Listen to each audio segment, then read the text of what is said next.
besserwissers are not exactly my type of favorite people. Far from. And of course, I met plenty of besserwissers in my life. And surely you have as well. But the problem is when you get them as friends, or when you have them as a partner, a few of my ex were real besserwissers.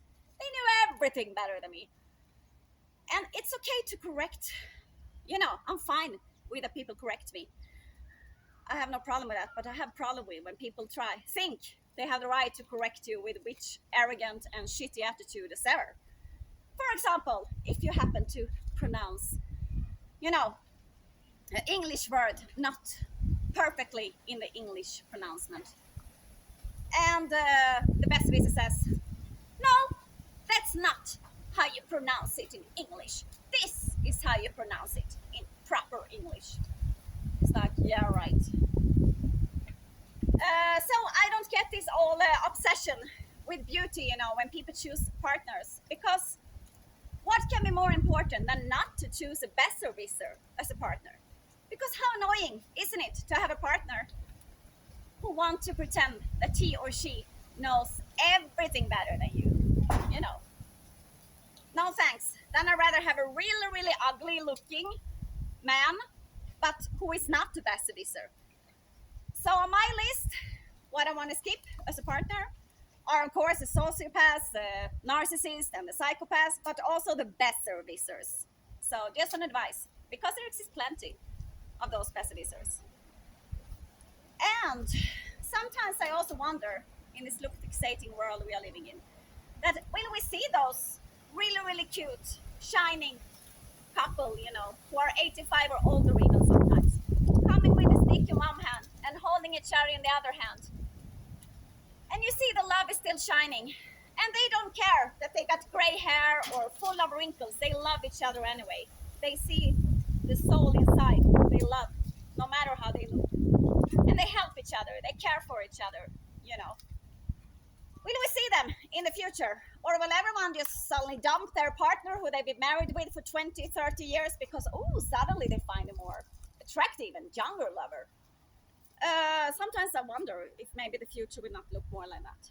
And then I'm not going to be a priest of how people, going to have their love relationships or marriages, as long as it's a fair game.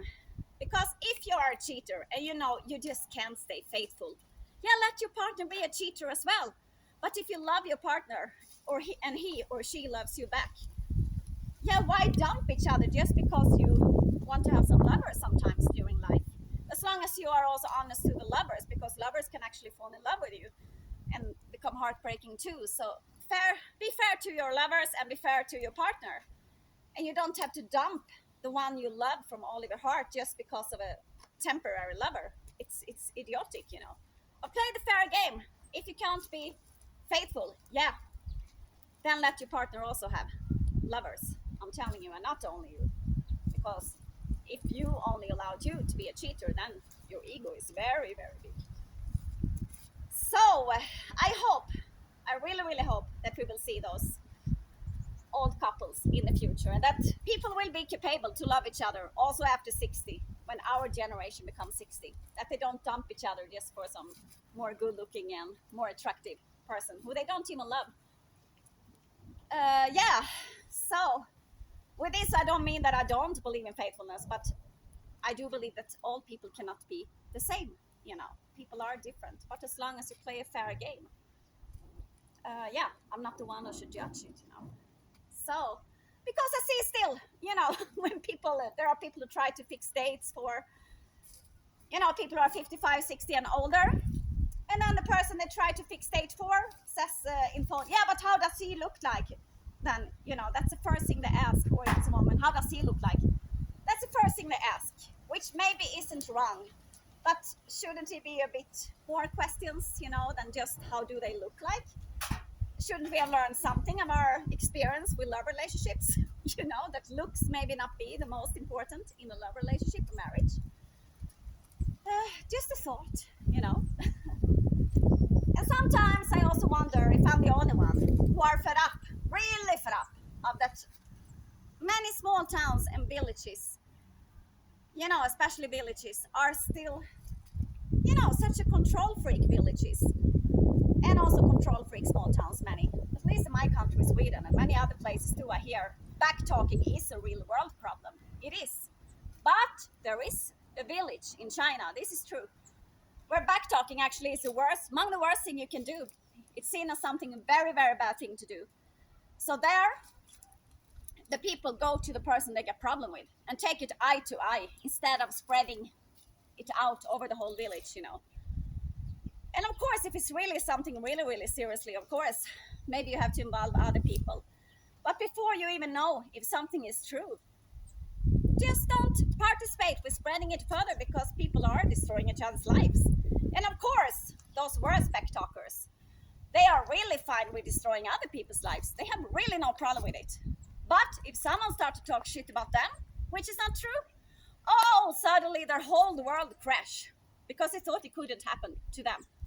I mean, it can be smart anyway to not have backtalking as a social, norm, because if it can happen to other people, yeah, of course it can happen to you or you or you or you.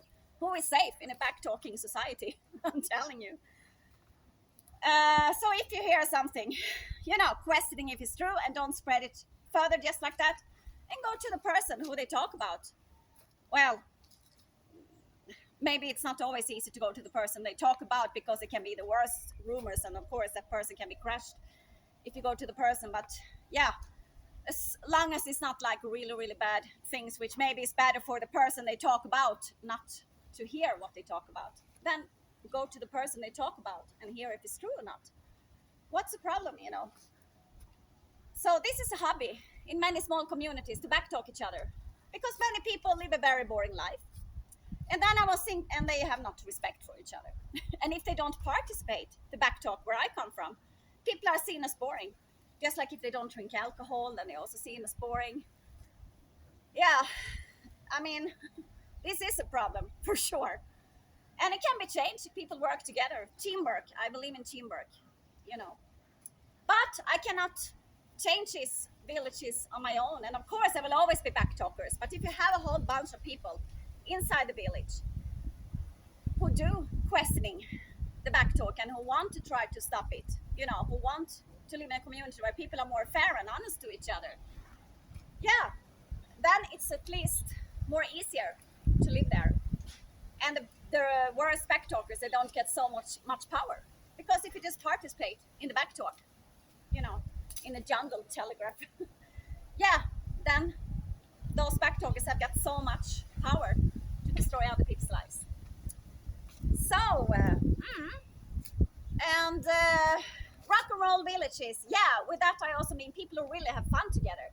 I mean, who do things together, which is fun. Go with an air balloon together sometimes, have some champagne if they want up there and see the world from another point of view, and who go out on, driving snow scooter in the summertime, maybe water scooter in the summertime, a snow scooter in the wintertime, having paddling competitions maybe with a big barbecue and big party afterwards. I mean, you can do so many things which doesn't cost money also.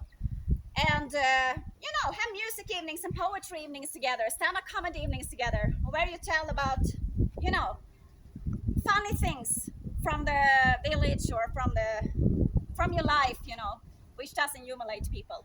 Because you can actually joke without humiliating people.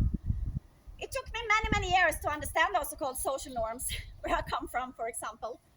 Because where I come from, social norms is so many working places in the so-called adult world that they backtalk each other like hell, The first colleague goes out of the break time room, and they talk shit about the person. Then the same person come in, and they are, false nicely, Then the next colleague goes out, and they talk shit about that one. And then the same person come in, and they are false friendly again. This is social norms, but it's a bit extreme. It's not like that everywhere. It's just a bit extreme places I happen to come from. But I was really surprised that people could, treat each other like this. Like, is this what it means to be adult? I was thinking when I came out to my first working places as a young woman, But yeah, this is how people think they can treat each other. It's unbelievable. So, rock villages. I can maybe put life in one village, to create a rock and roll village, and where you have rock and roll parties, and you have fun. You don't just come from work, maybe work you also hate because it's not that many working opportunities on small places. So you come home maybe from a work you hate, you come, yeah, watch your TV, have your meal, go out and have the post, take the post inside from the post box, and not so much spontaneous things happens in your life. Yeah, of course, those people are more in a risk to become participating in the back talk because they have a really boring life. So I think, yeah, of course, you need to learn again to respect each other in small communities. But you also need to have a hell much of a more fun than people have today. And I met a woman. She was one of those who put life in a totally empty village up in north of Spain.